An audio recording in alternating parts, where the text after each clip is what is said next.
Bien, continuamos entonces. Estábamos en qué, Ricardo, ¿me quieres reenchufar, por favor? Perdí el hilo. ¿Qué es lo más justo? Sí. Estábamos hablando de la virtud de la justicia, que nos ordena al bien equilibrado con respecto a los demás seres humanos, a las demás personas.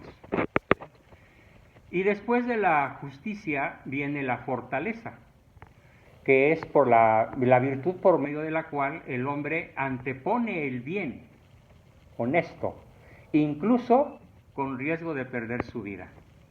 Lo cual explica que haya multitud de personas que se cuentan por millares, seguramente no por millones, pero sí por miles, personas que a lo largo de la historia han dado su vida por el honor, por su fe, por su patria, por su familia, por un ser amado, realizando actos heroicos, justamente por una precisa, profunda, denodada virtud de la fortaleza. Hay que entender que en la virtud de la fortaleza, su definición fundamental es esa, que el hombre antepone el bien por encima de su propia vida. Pero este bien no se escribe con B minúscula, se escribe con B mayúscula, porque es un bien absoluto, es un bien objetivo, es un bien supremo, es un bien superior.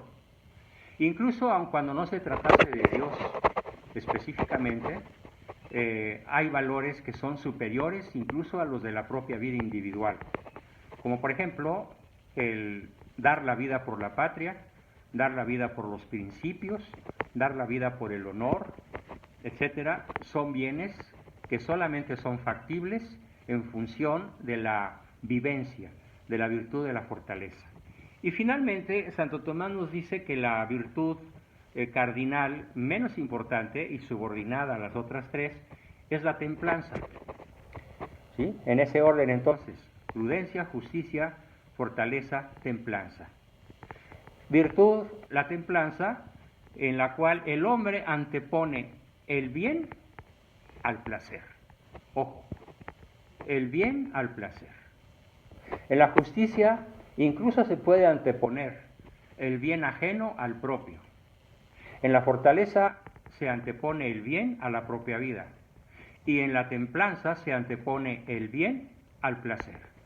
Por maravilloso, extraordinario, exquisito o formidable que este placer sea, la persona templada antepone el bien al placer.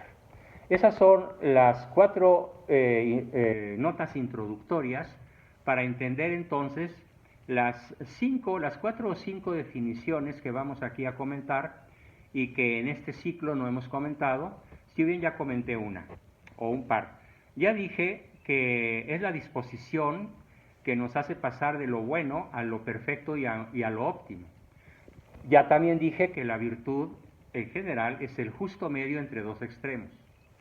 Algo que Santo Tomás no alcanzó a conocer porque no existían todavía en su época, los descubrimientos que ahora nos ha proporcionado la neurología, la bioquímica, la neuroanatomía y otras muchas ciencias relacionadas con el cuerpo humano y la vida humana, es algo que él solamente denominó con la palabra gozo.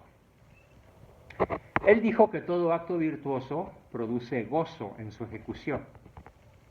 En el esfuerzo por lograr el acto virtuoso, el resultado final es de gozo, es la palabra que él usa. Sí, estamos de acuerdo totalmente en la expresión de Santo Tomás, pero hay que afinarla un poco, porque no solamente es gozo. Aquí hay que aportar este conocimiento ultramoderno que no tiene más de 35 o a lo sumo 40 años de haber sido descubierto, y me refiero a que la virtud, mucha atención en esto, es para el que ya la tiene bien consolidada, la principal fuente de endorfinas. Repito, la principal fuente de endorfinas, la cual ha sido llamada la droga de la felicidad, yo le llamo de la alegría, y otros autores, a los que yo también me sumo, la llamamos la droga de la vida, de la energía. La palabra felicidad, si la analizamos desde un punto de vista filosófico, resulta un tanto exagerada, porque en esta tierra en esta vida no podemos hablar de ser felices. No, porque la felicidad implica un estado perpetuo sin temor a perderlo. Por lo tanto, la felicidad es un estado de vida que solamente puede ser alcanzable en una vida más allá de esta, más allá de la mera vida biológica en la cual hoy nos debatimos entre la agonía, la tristeza, el miedo, la incertidumbre, sobre todo en panoramas tan aterradores como los que hoy dominan el planeta y en gran medida México, que es un país azotado por ambas índices de mortalidad, por un lado la pandemia y por el otro lado la brutal inseguridad, que cobra cuando menos 100 víctimas diariamente, y quién de nosotros se siente seguro realmente de salir a las calles a ciertas horas o incluso en plena luz del día.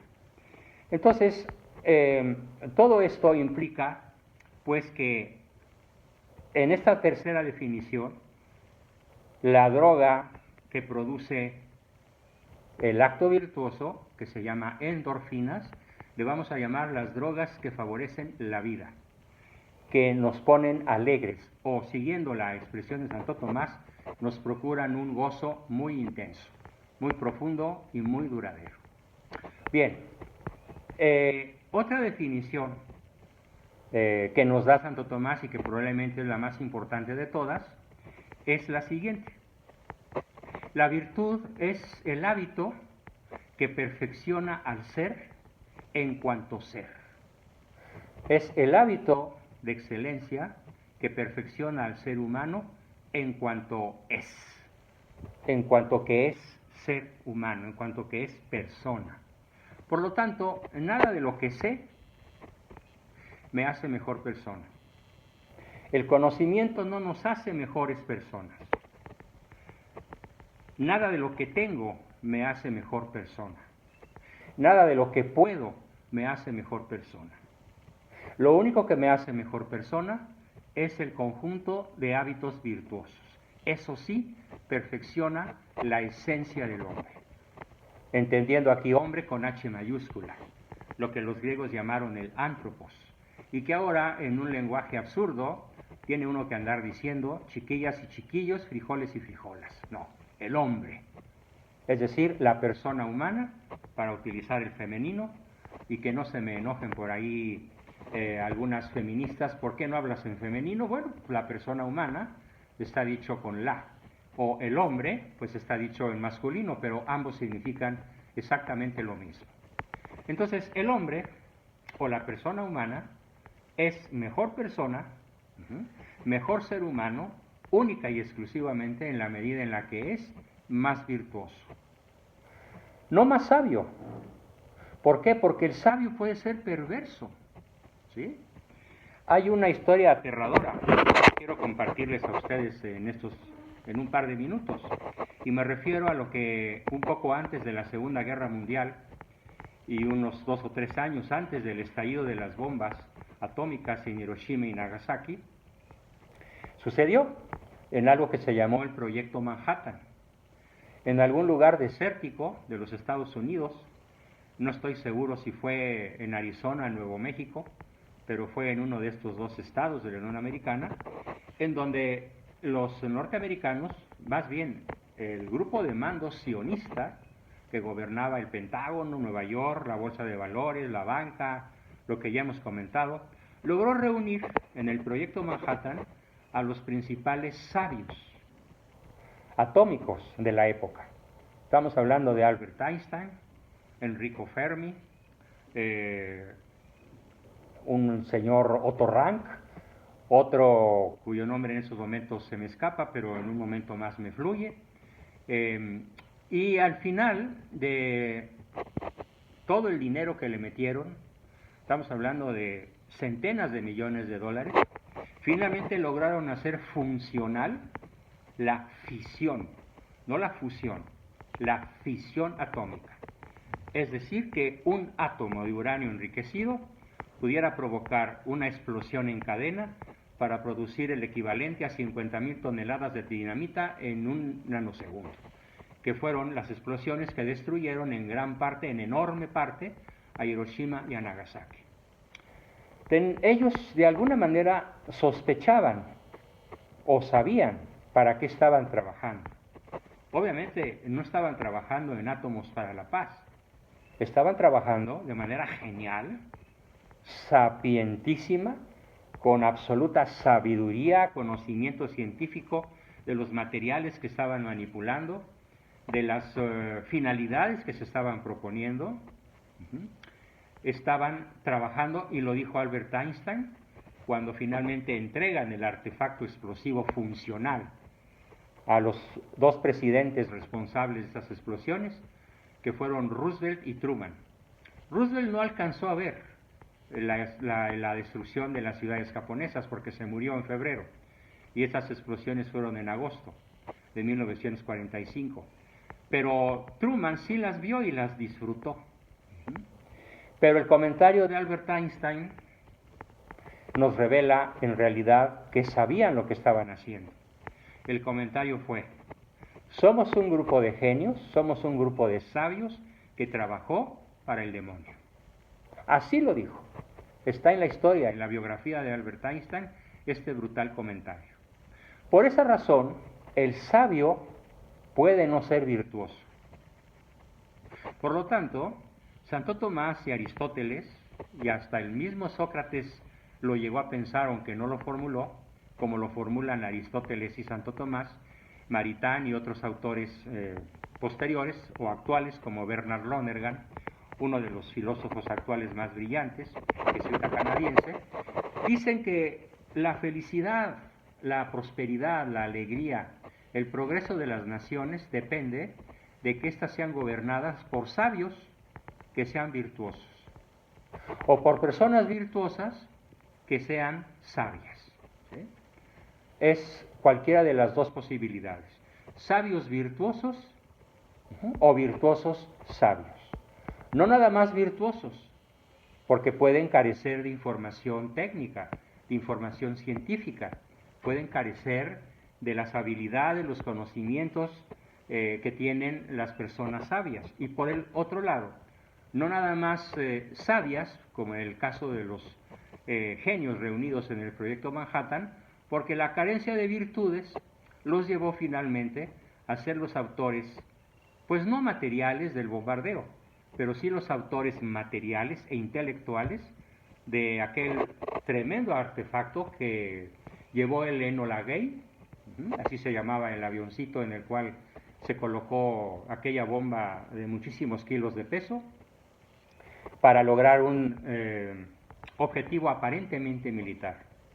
Pero fíjense cómo opera el ser humano cuando carece de virtud y solo tiene conocimientos. ¿Cuál fue el comentario de Harry Salomon Truman, un judío sionista, de lo más tenebroso que haya dado la historia del mundo, y en este caso particularmente de los Estados Unidos? ¿Cuál fue su comentario después de conocer el grado de desolación, de destrucción potencial que guardaba la bomba?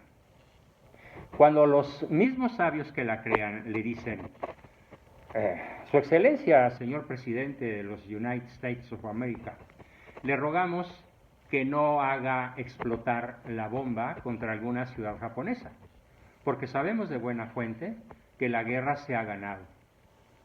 En efecto, Japón estaba prácticamente derrotado.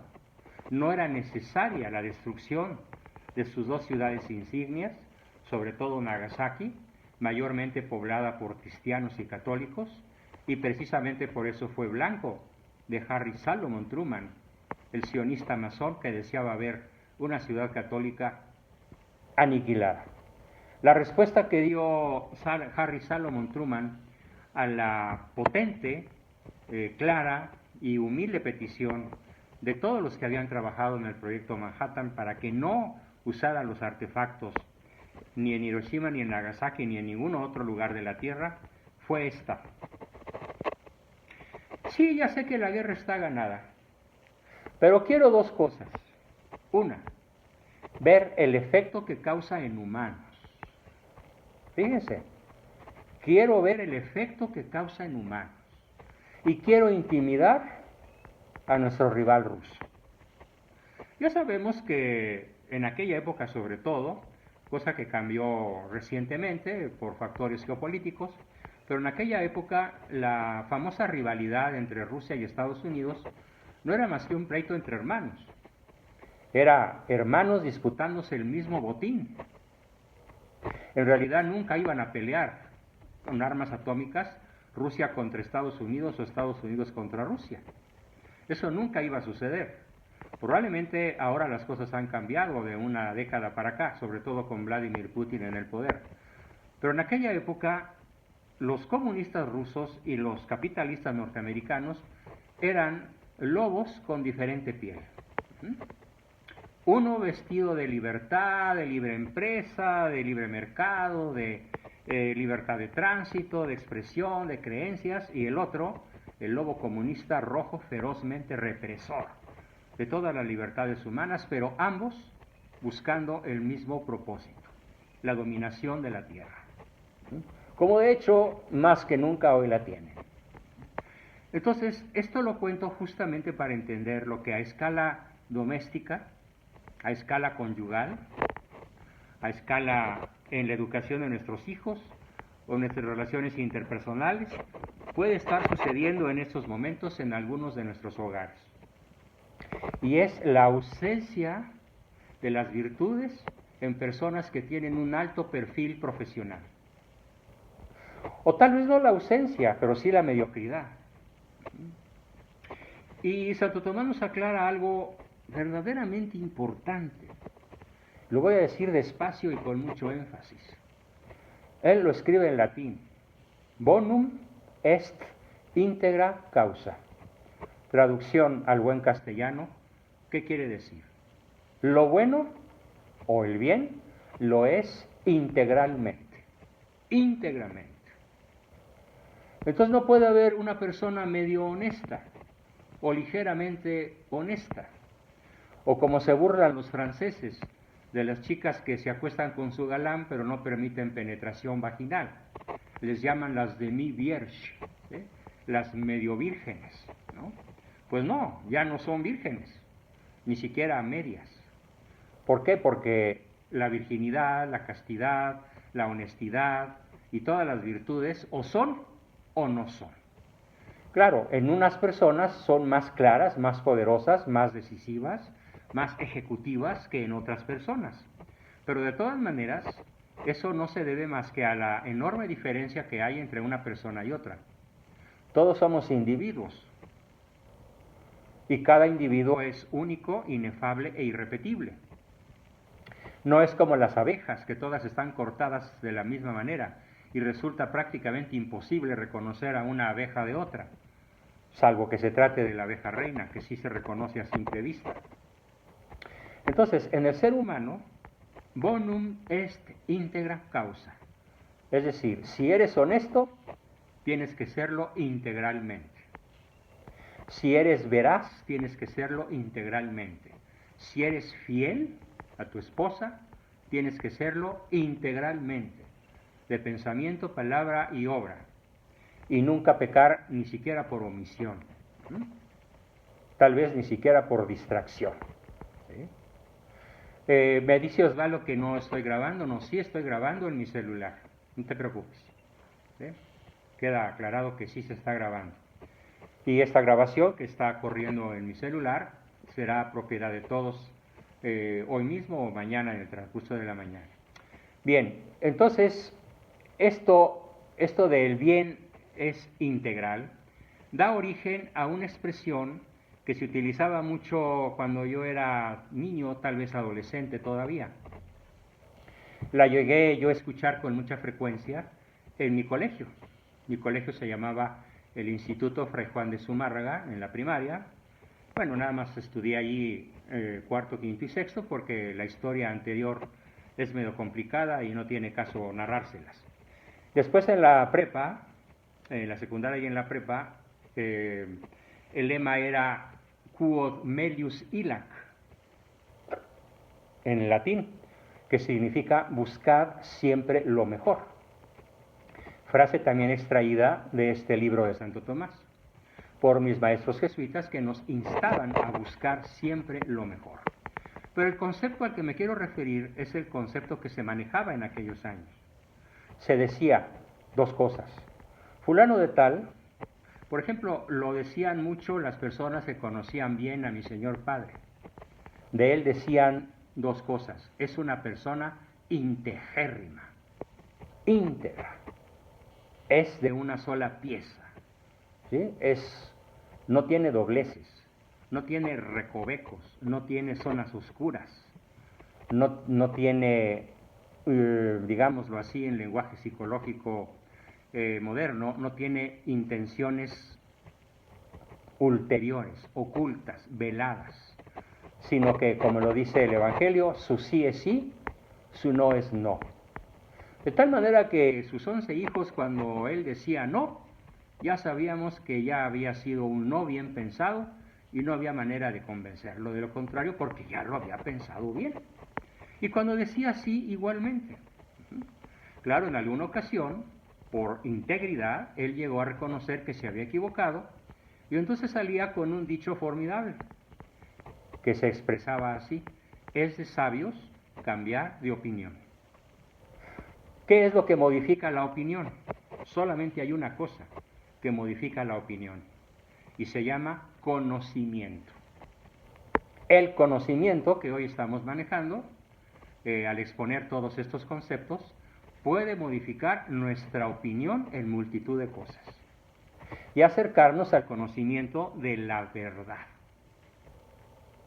El conocimiento de la verdad por sí solo, ojo, no nos lleva a la virtud, pero como que nos da un poderoso empujón hacia ella. Es la razón por la cual estamos dedicando las primeras sesiones de este tema al conocimiento. Antes de entrar a lo que vendrá posteriormente al conocimiento, que es la práctica, los ejercicios, las tareas que todos vamos a hacer, incluyéndome, para pasar del dicho al hecho, para pasar del concepto al hábito, del mero conocimiento a la acción. Bien, entonces, ¿cuál es la quinta definición de virtud pues que nos da Aristóteles? La virtud, perdón, me equivoqué, no Aristóteles, aunque él ya lo había formulado de alguna manera, sino Santo Tomás de Aquino nos dice: la virtud es la fuerza más integradora del ser humano. Nada tan poderoso para integrarnos, para hacernos de una pieza, para hacernos personas íntegras y aún integérrimas, que es el colmo de la integridad, que el ejercicio cotidiano y permanente del acto virtuoso. Y por el contrario, ¿qué es lo que nos despersonaliza? ¿Qué es lo que nos esquizofreniza? Lo que nos lleva incluso al desarrollo de neurosis graves, de depresiones profundas, lo que nos lleva a toda clase de desórdenes mentales y emocionales. Es justamente la ausencia de modelos virtuosos en la vida de un niño que está desarrollándose. Nada tan riesgoso para las personitas que de alguna manera dependen de nosotros, como que capten que nosotros no somos amantes, partidarios o practicantes de la virtud. Claro, no es garantía que hijos de personas santas sean virtuosas. Hay muchos ejemplos a lo largo de la historia de personas que fueron santas y que tuvieron hijos viciosos. Y al revés también. La historia está llena de padres viciosos que tuvieron hijos santos. E incluso tal vez no santos, pero sí muy virtuosos. Y desde luego con una buena dosis de sabiduría acompañando sus virtudes. No es garantía, pero sí es un factor que predispone favorablemente a que nuestros hijos con mayor facilidad opten por el bien, que nos vean íntegros. Claro que cabe en un momento dado el arrepentimiento. Puede darse el caso de un papá que durante sus primeros 40, 50 o más años de vida dio malos ejemplos en multitud de cosas. En el alcohol, en la infidelidad, en la francachela, en la irresponsabilidad, hasta que en un momento dado es tirado del caballo, o es tocado por el Espíritu Santo, o de alguna manera Dios se las ingenia para que finalmente el alma diga sí a esa permanente búsqueda que Dios está haciendo constantemente sobre todos nosotros. No hay un solo ser humano que se escape de ese eterno cazador que es la divina providencia, que es Dios Padre. Porque Dios no quiere, nuestro papá, Dios no quiere la muerte del pecador, la muerte del vicioso. Por eso luego uno se pregunta, ¿cómo es posible que personajes como Echeverría y como otros muchísimos corruptos, sobre todo los banqueros dueños del 95% de las riquezas de la tierra, sean nonagenarios y parece que no se van a morir? Bueno, finalmente hace poquito se murió uno de ellos, un Rothschild y un Rockefeller, pero ya de 99 o de 100 o de 98 años. ¿Cómo es posible que sean tan longevos si son tan viciosos del poder, de la riqueza, de la fama, de los honores? Tal vez no de los placeres, porque para ellos el placer más importante es el poder y la fama y las riquezas. No tanto el alcohol, el vino, las mujeres, las drogas, etc. Pues precisamente porque Dios es misericordioso y va a hacer todo lo posible para que el alma finalmente diga sí. Pero aquí hay un concepto formidable, ¿sí? Que lo dije el lunes, lo repito hoy. Si tú no pones tu casi nada, Dios no pondrá su casi todo. Y lo expresan San Agustín y Santo Tomás de otra manera. El que te creó sin ti, no te salvará sin ti. Por lo tanto, el autor formal de su propia salvación o condenación es uno mismo. Porque aquí hago el comentario que nos da un formidable filósofo francés converso, Paul Claudel, que dice una frase contundente para que todos la tomemos en cuenta. Y cuando veas las barbas de tu vecino cortar, ponga las tuyas a remojar, o las nuestras a remojar. Dice así: lo único que hace inútil la omnipotencia divina es la libertad humana. O sea, Dios se puede no cansar porque Él es inmutable e incansable. Pero Dios, como todo un caballero que es, se puede retirar de estar insistiéndonos en nuestra conversión moral, o mejor dicho, ética, entendiendo por ética la ciencia, parte de la filosofía, que distingue entre el bien y el mal en función de nuestro último fin. Él puede estar insistiéndonos con loterías, con buenaventuras, con tragedias, con muertes, con enfermedades, con accidentes, con caídas del caballo, con pérdida del empleo, con pérdida de la seguridad, con un secuestro, qué sé yo.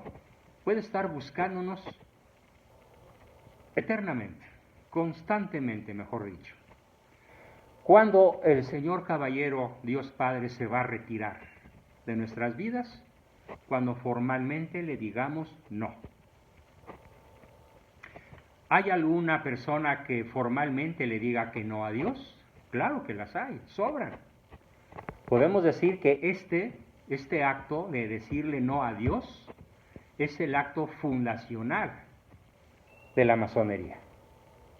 Es el acto de introducción, de iniciación en los altos niveles masónicos a partir del 22. Es una rotunda negativa a la misericordia divina por considerar a nuestro Dios Padre como el Dios malo. Mientras que a Lucifer se le considera el Dios bueno. ¿Y por qué? Porque el Dios malo, Yahvé, nos dio la libertad, pero dicen ellos, nos castiga si la usamos en contra de su voluntad. No es que nos castigue. Como decía mi padre, Dios castiga sin palo y sin cuarta, refiriéndose a que en realidad no hay castigo. En lo que sucede es que nosotros escogemos cómo va a ser el resto de nuestra eternidad. Así que esta última explicación de que, repito los tres conceptos, Dios no pondrá su casi todo, si nosotros no ponemos nuestro casi nada.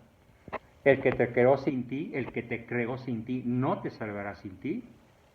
Y lo único que hace inútil la omnipotencia divina es la libertad humana. Con estos tres conceptos, ¿cómo me gustaría que esta noche nos fuéramos a la cama y pensáramos si estamos en la línea correcta? Si la prolongamos, ¿a dónde va a ir a parar? Puede ser que la línea actual sea así, en curva hacia abajo. Si la prolongamos, ¿a dónde va a ir a parar? Pero puede ser que sea a la inversa. Y si la prolongamos, ¿a dónde va a ir a parar? Y la única respuesta está en la vivencia práctica de las virtudes. ¿Sí?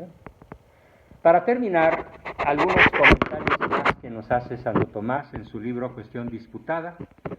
Dice, en consecuencia, estas cuatro cosas, o sea, fíjense, el conocimiento que dirige, que es lo que estamos haciendo ahorita.